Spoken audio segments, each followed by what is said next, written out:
Good morning সবাইকে। আমি না যেরকমই থাকি ওই রকমই ক্যামেরার সামনে চলে আসি, একদমই সাজি না। তো আজ ভেবেছিলাম একটু সুন্দর করে সেজে ক্যামেরার সামনে আসব। আমার সাজা বলতে একটু সামনের দিকে চুল এনে নাটক মারা আর একটু ফুটো লাগানো, এছাড়া আমি কিছুই করি না। তারপর মা ডেকে বললো যা একটু সরকে ঘাস দিয়ে আয়। তো আমি চলে গেলাম সরকে ঘাস দেওয়ার জন্য। তো এখানে অনেক করে ঘাস নিয়েছে আর সরকে দেওয়া মাত্রই খাওয়া শুরু করে দিয়েছে। ওরা না কোন সময় ধরে চেঁচাচ্ছিল, তো মা বলেছিল, তারপর গিয়েছিলাম। আর এখানে আমি এসে জল খাচ্ছিলাম। সকালবেলা জল না খেলে কিন্তু একদমই ভালো লাগে না। তারপর রাতের এক পিস পরোটা ছিল, তো সেটাই খেয়ে নিয়েছিলাম। আর বাসি কিছু খেতে কিন্তু আমার খুব ভালো লাগে। তারপর রান্না করে গিয়ে এখানে মাছের ঝোল রান্না করেছিলাম।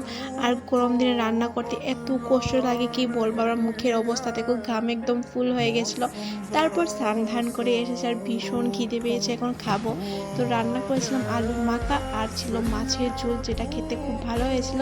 তো আজকের ভিডিওটা এতটুকু, টাটা বাই।